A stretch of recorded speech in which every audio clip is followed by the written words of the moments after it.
베드로전서 2장 378명입니다. 교독하겠습니다. 그러므로 모든 악독과 모든 기만과 외식과 시기와 모든 비방하는 말을 버리고 갓난아기들 같이 순전하고 신령한 짓을 사모하라. 이는 그로 말미암아 너희로 구원에 이르도록 자라게 하려 함이라. 너희가 주의 인자심을 맛보았으면 그리하라.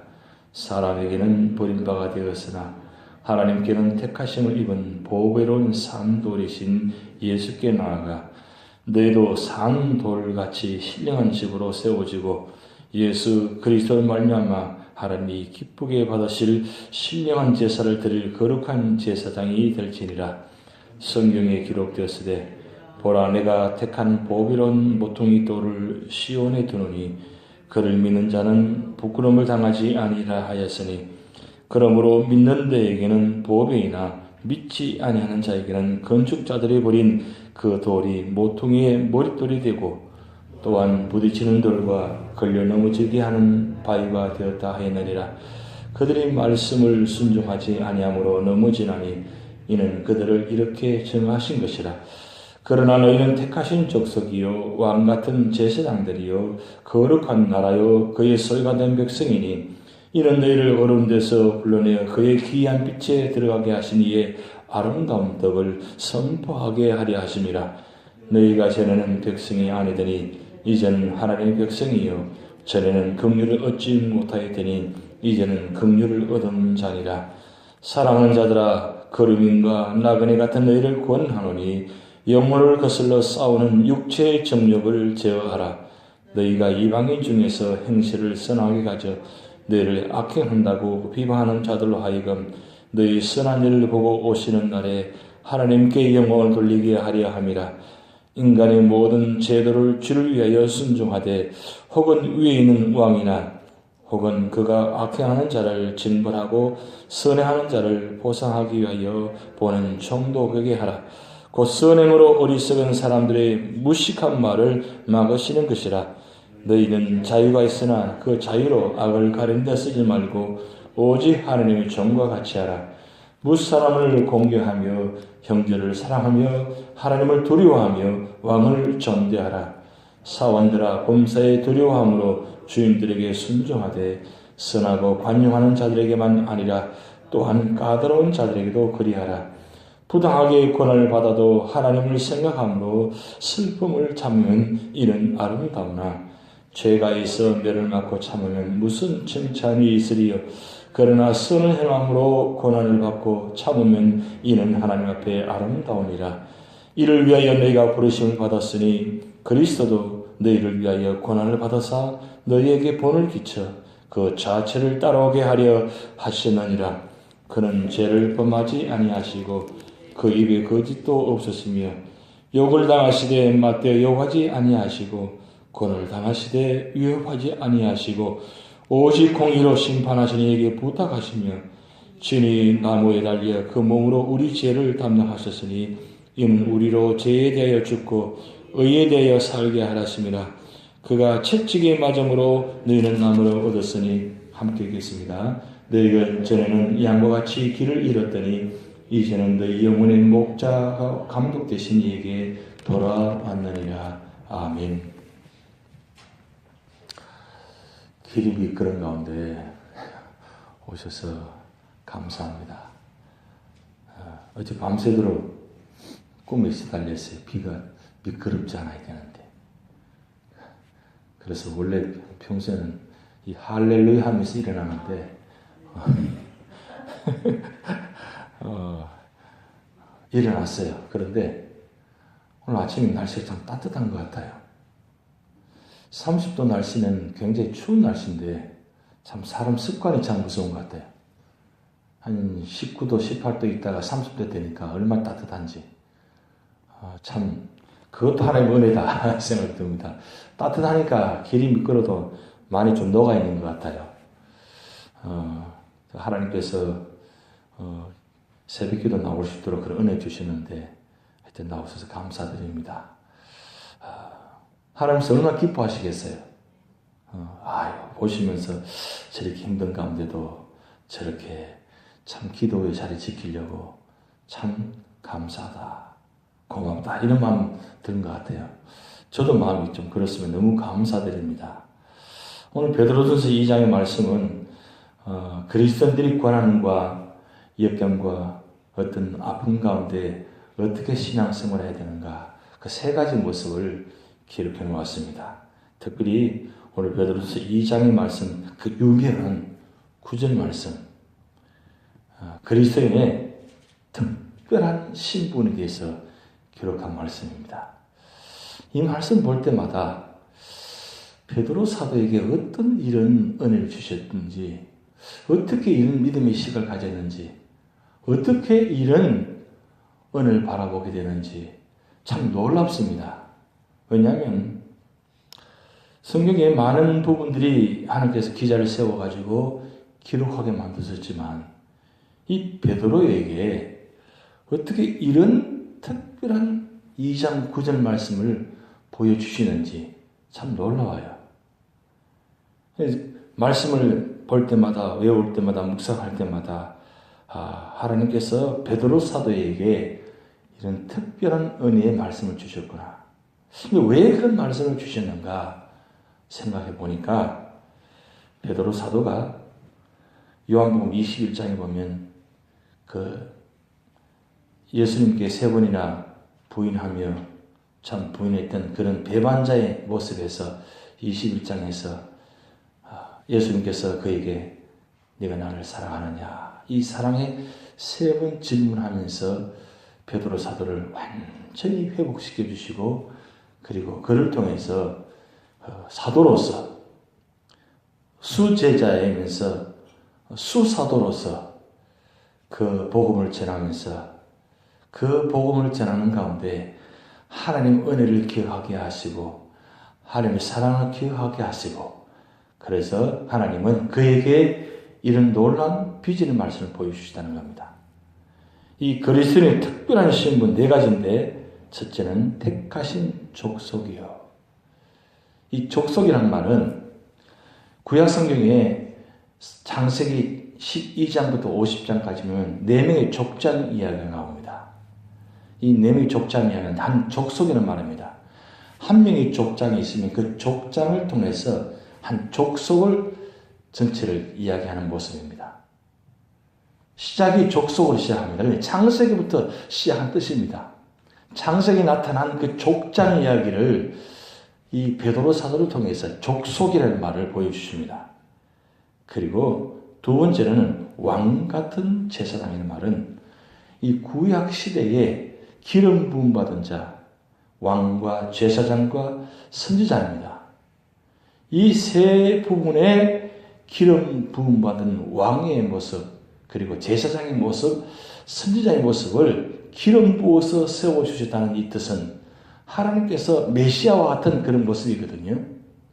그 놀라운 축복을 구약성경 율법의 전체를 한마디로 표현해가지고 우리 믿는 사람들에게 왕같은 제사장이라고 칭해줍니다.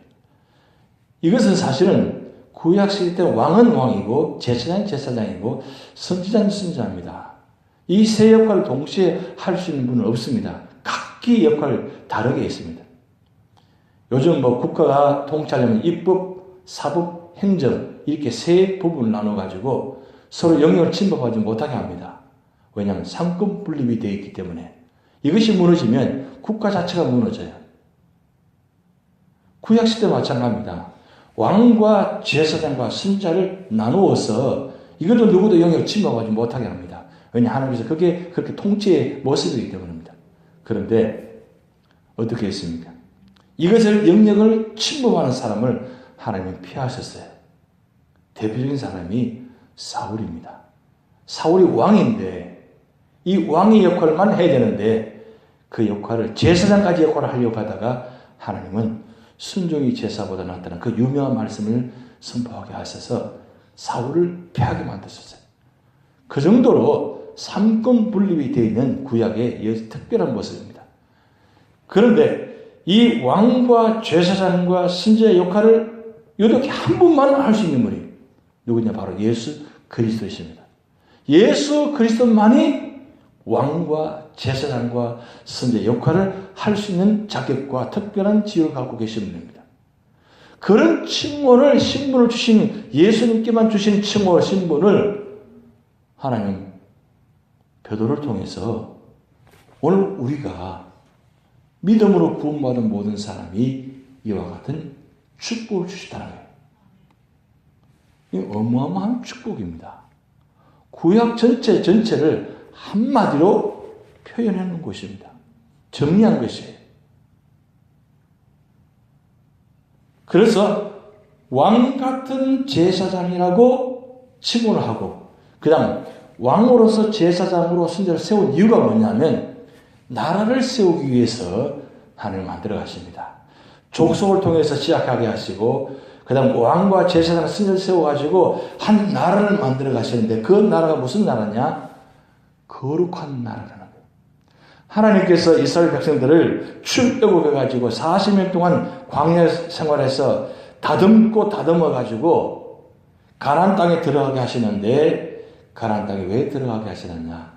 이 거룩한 나라, 거룩한 백성을 만들기 위해서 하나님은 그 430년 동안 애국에서 나라를 만들고 백성을 만드셔가지고, 그리고 40년간 훈련시키셔가지고 가나안 땅에 들어가게 하셨다는 사실. 왜요? 거룩한 나라를 만들기 위해서, 하나님 나라를 만들기 위해서 그렇게 하나님은 수많은 오랜 역사 동안 만들어 가신 거예요. 근데 그 나라를 지금 우리를 그냥 개인으로 보시지 않고 한 나라로 보신다는 거예요. 이 어마어마한 시각입니다. 하나님께서 우리를 바라보는 시각이 한 나라로 보신다는 거예요. 한 국가로 보신다는 거예요. 그리고 마지막 네 번째 중요한 건 그 나라에 속한 백성이라는 거예요. 가장 궁극적인 목적은 하나님 소유된 백성을 만들기 위해서, 하나님께 소유된 백성을 만들기 위해서 이와 같이 어마어마한 일을 만드신다는 거예요. 성경 66권을 기록하게 하시고, 그리고 하나님께서 이 땅에 친히 오셔서 십자가에 죽으셔서 이와 같은 놀라운 역사를 만드신 요한복음 3장 16절 말씀. 왜 그렇게 하셨느냐? 그것은 하나님의 소유된 백성을 만들기 위해서 그와 같이 엄청난 일을 만드셨다는 거예요. 그걸 누굴 보고 주신 말씀이에요? 오늘 우리 나에게 주신 말씀이에요. 택한 족속이요, 왕 같은 제사장이요, 거룩한 나라요, 소유된 백성이더라고. 이 어마어마한 축복이에요. 그래서 왜 이렇게까지 하셨느냐? 이게 중요한 거예요. 왜 이렇게 엄청난 축복을 주셨느냐? 베드로 사도가 그 놀라운 비전 주신 첫째 이유가 뭐냐면 바로 9절 하반절에 나타난 말씀입니다. 자, 이거 같이 읽어보시겠습니다. 그의 소유된 백성이 다음부터 이는 너희를 어두운 데서 불러내어 그의 기이한 빛에 들어가게 하신 이의 아름다운 덕을 선포하게 하려 하십니다. 이게 무슨 말씀이냐면 이 놀라운 축복을 주시는데 이 축복을 선포하라는 거예요. 복음 전도하는 생활을 하라는 겁니다. 복음을 전하는 거예요. 이 놀라운 비밀을, 놀라운 축복을, 놀라운 신분을 선포하라는 겁니다. 나만 그런 것이 아니라 이와 같은 축복을 모든 사람에게 주셨다는 거예요. 이 놀라운 비밀을, 신분을 모든 사람을 전하는 사명을 주셨다는 겁니다. 사도 바울도 마찬가지죠. 사도 바울도 이 놀라운 비밀을 알았기에, 깨달았기에 그는 목숨을 다해서 1차, 2차, 3차, 4차, 5차까지 복음을 전했습니다. 왜 그러냐? 이 놀라운 비밀을 깨닫기 때문입니다. 이 놀라운 비밀을 깨닫고 은혜를 받은 사람은 복음을 전하지 않고는 견딜 수가 없습니다. 왜냐하면 너무너무 감격스럽거든요. 너무너무 엄청난 축복이거든요. 그리고 나 혼자만 간직하기에는 견딜 수가 없는 거예요. 왜냐하면 그 놀라운 사명을 주셨기 때문에 입을 열어서 말할 때마다 복음을 전하는 거예요. 여러분, 우리 생활 속에, 삶 속에서 살아가시면서 이 놀라운 축복의 비밀을 선포하시기 바랍니다. 왜냐하면 한 영혼이 그냥 그렇게 와서 그렇게 사라지는 영혼이 아니라는 겁니다. 왜냐하면 그 한 영혼을 위해서 하나님은 엄청난 역사를 만드셨기 때문입니다. 그래서 교회 안에서 여러분 같이 이웃 성도를 바라볼 때 그냥 바라보시면 안 됩니다. 저분을 바라볼 때마다 하나님 놀라운 축복을 바라보셔야 되고, 그리고 그 하나님의 놀라운 비전과 꿈을 바라보셔야 되고, 그리고 그것을 통해서 하나님 나라를 이루어가시는 모습을 바라보셔야 돼요. 그러면 품을 수가 있습니다. 받아들일 수가 있어요. 물론 여러 가지 모습들이, 부족한 모습도 있고 여러 가지 연약한 모습도 있을 수 있습니다. 그러나 하나님은 외모로 보시지 않느냐 하시고 중심을 보시기 때문입니다. 오늘 우리 입술을 통해서 이와 같이 놀라운 비밀을 선포하게 하라는 거예요. 복음 전도하는 것이 가장 그리스도인에서 가장 우선순위. 왜냐하면 내가 이 자리에 구원받기 위해서 엄청난 많은 순교 역사가 있었고 피 흘림의 역사가 있었기 때문입니다. 내가 이 자리에 기도의 자리에 있기 위해서는 엄청난 하나님의 역사가 있었다는 사실이에요. 그것을 깨달으면 정말 견딜 수가 없는 거예요. 그래서 그리스도인의 첫째 우선순위는 복음 전하는 것이다. 그리고 두 번째는 오늘 11절부터 17절까지 말씀 보면 순종하는 생활을 하라는 거예요. 그것이 국가이든 직장 일이든 어떤 삶의 자리든 간에 내 삶의 자리마다 언제나 마음의 자세가 순종하는 삶. 순종한다는 말은 다른 말로는 섬긴다는 말입니다. 오늘 17절 말씀 보면 이렇게 나와 있습니다. 무사람을 공경하며 형제를 사랑하며 하나님을 두려워하며 왕을 존대하라. 하나님을 존대하라. 하나님을 섬길 때, 그리고 이웃을 섬길 때 그 삶의 어느 자리든지 간에 우리 삶의 자리가 언제나 순종의 자세가 되어야 그 하나님 뜻을 이루는 겁니다. 근데 왜 순종하느냐, 이게 중요한 거예요. 왜 국가의 법에 순종해야 되느냐? 왜 모든 일들을 할 때마다 순종해야 되느냐? 그것을 통해서 하나님 뜻을 이루기 위해서 순종하라는 거예요. 내 뜻에 맞춰서 순종하는 것이 아니라 내가 순종함으로 통해서, 내가 순종하지 않음을 통해서 막아지는 것을 막기 위해서 순종함을 통해서 그것이 바꿔져 나간다는 거예요. 그래서 오늘 11절부터 17절까지는 하나님의 종과 같이 하라. 이 종이란 말은 자기 생각과 자기 뜻을 가지고 일하는 것이 아닙니다. 종은 언제나 주인의 뜻대로, 주인이 생각하는 대로 하는 겁니다. 뭘 하면 내가 생각하기에는요, 내가 이렇게 생각하는데요, 내가 경험해 보았는데요 라고 이야기 잘합니다. 그런데 오늘 말씀 보면 하나님의 종과 같이 하라. 왜 종이라고 합니까? 하나님, 우리는 세상의 종이 아니고 하나님의 종입니다. 세상의 종이면 좀 기분이 나빠요. 그런데 우리는 하나님의 종으로 부르심 받기에도 감당치 못하는 사람입니다. 그런 사람을 하나님, 우리는 종으로 삼아 주셨다는 자체만 하더라도 우리는 감사한 일이에요. 그런 자세로 하라는 거예요. 그런 자세로 하면 문제가 될 것이 없습니다. 그러면 순종할 수 있습니다. 근데 그렇게 하지 못하니까 힘든 겁니다. 근데 마음을 다 비우고 내려놓고 나는 하나님의 종이다. 그러면 넘어가요. 이겨낼 수 있습니다. 할 수 있습니다. 왜냐하면 나는 하나님의 종이기 때문입니다. 하나님의 종으로 부르심 받았기 때문에 내가 어느 자리든지, 그 직장이든지 사업장이든지 어떤 교회 안이든지 무슨 일을 할 때마다 언제나 자세가 나는 하나님의 종입니다. 그런 마음 가지면 종으로 살 수 없는 것을 하나님은 하게끔 능력을 주십니다. 일반적인 종은 자기 스스로 해야 돼요. 따라하기만 해야 돼요. 그런데 하나님의 종은 하나님께서 그에게 능력 주셔가지고 그 일을 감당할 수 있도록 은혜를 주십니다. 그게 바로 세상적인 차이점입니다. 그리고 세 번째로는 18절부터 25절까지 나타난 말씀은 그리스도의 고난이 있는데 이 고난을 딛고 승리하는 겁니다. 어떤 일을 하든지 끝까지 인내하는 거예요. 인내하면 하나님께서 그 견딜 수 있는 힘을 주시고 끝까지 믿음으로 인도하시는 겁니다. 근데 이 중요한 건 뭐냐면 19절 20절 말씀에 아주 중요한 말씀을 합니다.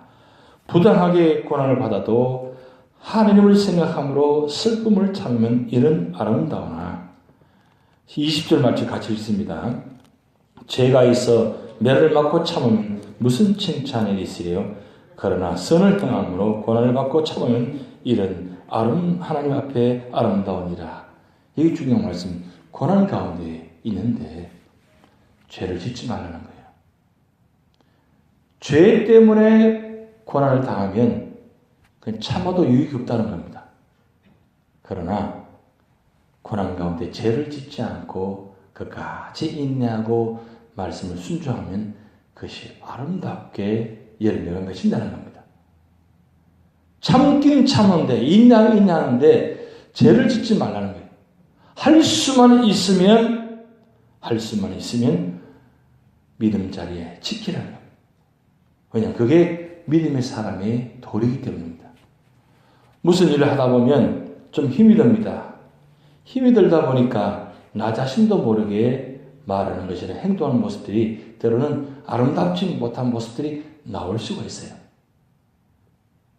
이것 때문에 그 고난의 의미가 없어져 버리는 겁니다. 근데 끝까지 내 마음이 맞지 않고 뜻이 맞지 않더라도 하나님의 뜻을 위해서 끝까지 인내하고 참으면 하나님은 아름다운 열매를 맺어주십니다. 고난의 흔적은 축복입니다. 그런데 그 고난의 흔적 가운데 내 실수로 내 죄로 말미암아 고난의 흔적이 남으면 그는 고통과 아픔받게 되지 않습니다. 그런데 그 고난 가운데 끝까지 인내하고 참으면 그 고난의 흔적이 축복으로 남습니다. 이게 차이점이 있습니다. 신앙생활을 하면서 이 남는 것은 고난의 흔적밖에 남지 않는데 이 고난의 흔적이 그게 죄의 모습으로 남느냐 아니면 축복의 은혜의 모습으로 남느냐 그 상황적으로 달라진다는 거예요. 고통스럽게 아픔으로 고난의 흔적을 맞이하는 것이 아니라 체험하는 것이 아니라 정말 얼떤 삶의 자리들 간에 끝까지 인내하고 그리고 죄를 짓지 않으면서 하나님 은혜 가운데서 몸부림쳐 살아가면 하나님은 그 고난의 흔적을 통해서 정말 축복으로 남게 만드십니다. 그래서 그 자리가 그 고난의 자리에 갈 때마다 하나님 감사합니다 나올 수 있습니다. 여러분 우리가 교회를 바라볼 때마다 우리 가정을 바라볼 때마다 우리 사업장을 바라볼 때마다 지금까지 살아온 모습들이 있습니다. 그 사업장의 모습들, 가정의 모습들 그리고 교회의 모습들을 바라볼 때마다 무슨 흔적이 남아 있습니까? 그 흔적이 축복의 흔적입니까? 아니면 고통과 아픔의 흔적입니까? 그것이 한순간에 끝나지 않습니다. 끝까지 갑니다. 기왕이면 축복의 흔적이 되도록 오늘 이 자리가 그렇게 믿음의 자리가 되셔야 됩니다. 우리가 새벽마다 나와서 기도하시지만 기도하는 이유가 바로 그겁니다. 기도한다는 것은 하나님 은혜를 체험하는 것이고 하나님 만나는 것이고 하나님 뜻을 발견하는 자리입니다. 그러면 하나님께서 그 삶의 자리마다 우리를 인도하셔서 비록 그 자리가 고난의 자리이다 할지라도 하나님은 그 고난을 통해서 그냥 고난을 끝나게 하지 아니하시고 그 고난을 통해서 하나님은 은혜로 축복을 인도하십니다. 그래서 오늘 베드로 사도는 고난을 받아도 끝까지 참아라. 끝까지 인내하라. 왜냐하면 그 마지막은 하나님께서 놀라운 축복으로 예비해 놓으신 것이 있다는 거예요. 끝까지 사랑하면 끝까지 인내하면 하나님은 놀랍도록 우리 가운데 축복으로 인도하십니다. 이 은혜를 바라보시면서 특별히 사순절 기간입니다. 주님께서 십자가를 길을 걸어가셨습니다. 왜 걸어가셨습니까? 걸어가신 이유는 단 한 가지입니다. 온 인류를 구원하는 그 기쁨의 은혜를 바라보시면서 히브리서 12장 2절을 보면 믿음의 주여 온전하신 예수를 바라보자. 그는 십자가를 기쁨으로 지셨다 그랬어요. 부끄러움을 개의치 아니하셨다. 왜냐하면 온 인류의 세상을 구원을 바라보셨기 때문입니다. 십자가를 지셨기에 주님은 부활의 축복을 받았습니다. 다 믿으셨어요. 왜냐하면 하나님께서 내가 이 사명 감당하면 하나님은 이 부활의 축복을 은혜를 주신다는 사실을 바라보셨기 때문입니다. 부활은 고난이 없으면 부활이 없습니다. 반드시 이 고난을 통과해야만 부활이 있습니다. 올려놓은 삶의 자리가 고난의 자리가 있다 하시면 부활을 바라보시기 바랍니다. 그러면 이 고난도 부활을 가운데서 믿음으로 승화하시게 있는데요. 이겨낼 수가 있습니다. 이런 축복이 이 사순절 기간에 함께 하시길 바랍니다. 다 주기도문 하시겠습니다. 하늘에 계신 우리 아버지 이름이 거룩하기를 받으시오며 나라의 영광이시며 뜻이 하늘에서 이룬 것 같이 땅에서도 이루어지이다. 오늘날 우리에게 일용할 양식을 주옵시고 우리가 우리에게 죄진 자를 사하여 준 것 같이 우리 죄를 사하여 주옵시고 우리를 시험에 들게 하지 마옵시고 다만 악에서 구하옵소서. 대개 나라와 권세와 영광이 아버지께 영원히 있사옵나이다.